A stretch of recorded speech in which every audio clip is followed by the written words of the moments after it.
Should you play Dune Awakening? It's a good question. That's a tricky one to answer because a lot of that depends on your perception of video games as a hobby. Because at the end of the day, games are a source of entertainment, like a film or a comic book. They are there to be enjoyed as a piece of art, as a piece of entertainment. And if you approach video games from the perspective of I'm here to have fun, then every game you play is going to be fun, and you should absolutely play everything that you're even remotely interested in because you will find a grain of fun in each experience. But it does sort of depend on you and your mentality. We get a lot of people who come to the various streams and they'll say things like, well, this game didn't do this the same as that game. And I always reply to people, well, that's one of those situations of comparison is the thief of joy. If you're always comparing this thing to that thing, you're never allowing this thing to be its own thing. And Dune Awakening is its own thing. It takes inspiration from the survival genre. So at its core, you are going to need to have an appreciation for, or at least a desire to explore, the survival genre. Now, it's not necessarily the same as all of the other survival games out there. Every game does it differently, from Minecraft to Valheim to Enshrouded or V Rising or Once Human. They all do things slightly differently, and Dune Awakening does that same thing. The core here is you need water to survive, you need shade to survive.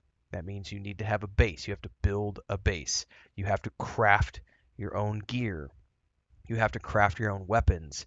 You need to have a still suit, which is a suit of armor, so to speak. It's like a suit that retains water. And then there's different types of armor suits as well, which don't retain water, but help you mitigate different types of damage in the game. And that all depends on how much combat you're going to be doing. On top of the survival gameplay loop, there is a crafting game here where you're building things like your home structure, your home base. You're looking behind me and you're seeing all of these copper products and iron products and things that you can build. Those are part of the crafting game, and the base building game is a part of that gameplay loop. So, survival game, crafting game, building game, from your gear to your structures to your vehicles. And there's a lot of vehicles in the game. You start off with a sand bike, and then you get into the buggy, the mining buggy. Then you get into the different types of ornithopters. Um, there, there's lots of different ways to play, and then you have the choice when you're building your vehicles of, do you build them for speed? Do you build them for inventory space? Do you build them for um, bringing friends along?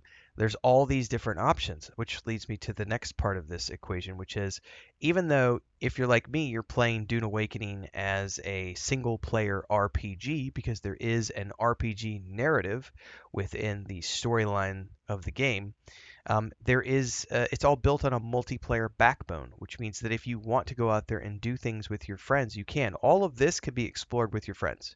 You can do this in groups with other players, or you could do it by yourself.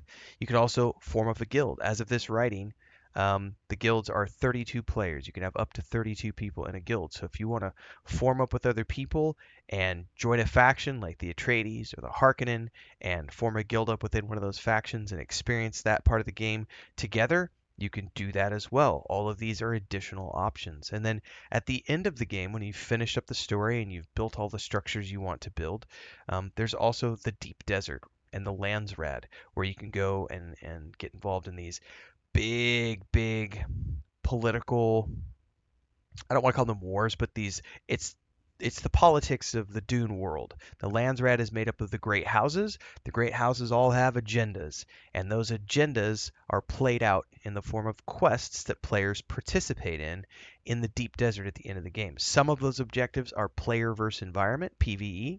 Some of those objectives are player versus player. You get to choose how you want to participate in those functions at the end game.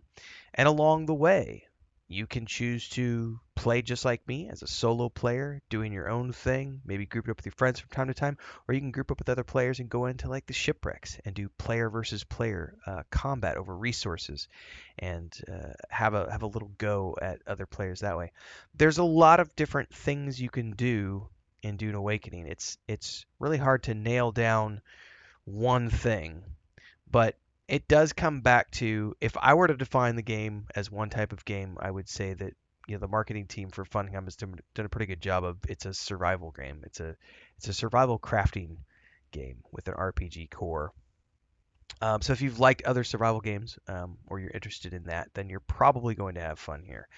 The one thing I will say is that if you're someone who gets bored with a gameplay loop, and by gameplay loop I mean the loop, it's the gameplay. I don't really know other way to explain it as the gameplay loop. It's what you're going to be doing every time you log into play. So the game is broken down into zones, and the gameplay loop is literally, it does this. It's a big loop that repeats itself as you go out through the game. Every game has a gameplay loop. That's the core of what makes a gameplay loop, is what that game is. In God of War, you're beating up guys with, especially in the most recent games, you have your Leviathan axe, you have your daggers, you have your shield, and you're going through and you're upgrading that shield as you go along, and you're fighting progressively more difficult enemies while you upgrade your gear. That's the gameplay loop, and you do stories and there are cutscenes in between. Same thing here.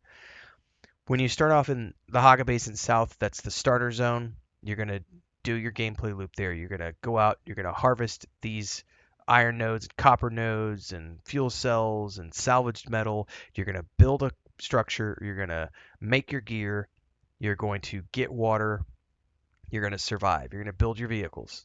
Then when you get to the next tier, you need to get a better set of gear because this new zone, it has a harsher climate. You'll drain water more quickly. It might have radiation, so now you need a better set of gear, which means you need a better house, which means you need the new tier of resources, which means you have to go out and harvest and get those resources. You need to go into the enemy camps and find resources for those enemies to make the armor and weapons and so on and so forth.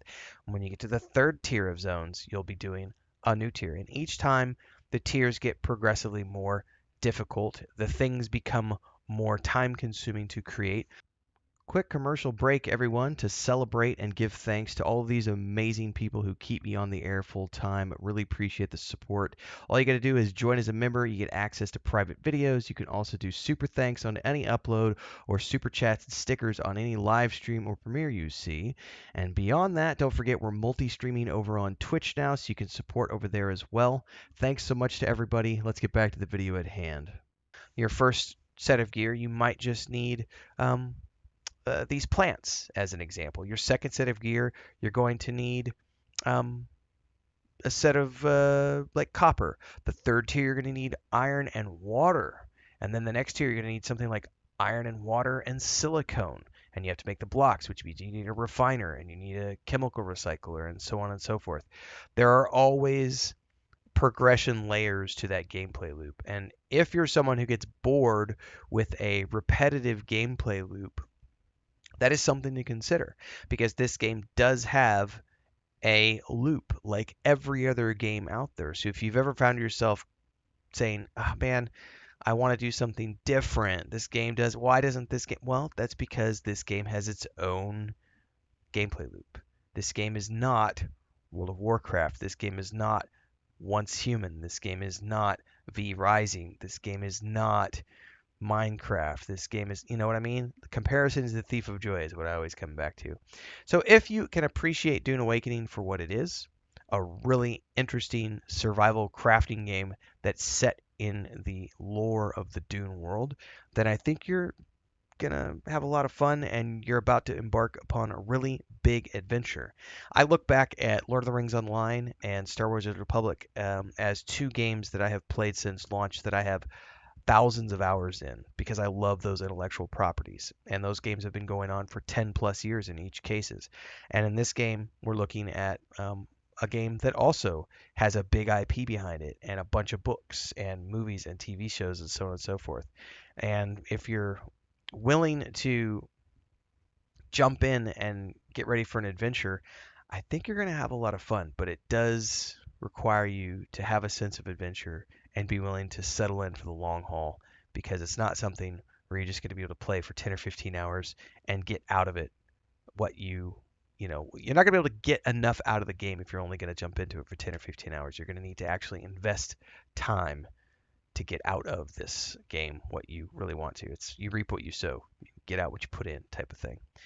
I'm preparing to have a lot of fun. Hopefully you are as well. If you want more Dune guides and information about Dune Awakening, there is a playlist down below. I've got a bunch of videos like this one where we streamed from the beta weekend, and we are preparing for launch as of the recording of this video, and I'm looking forward to sharing that adventure with all of you. So check out the videos, like, subscribe, hit that bell icon so you never miss an update. Daily streams at 5 a.m. Central on YouTube and Twitch, and I play a lot of games. So hopefully you'll check out all the other stuff I do here on the channel. Until next time, stay safe and happy gaming.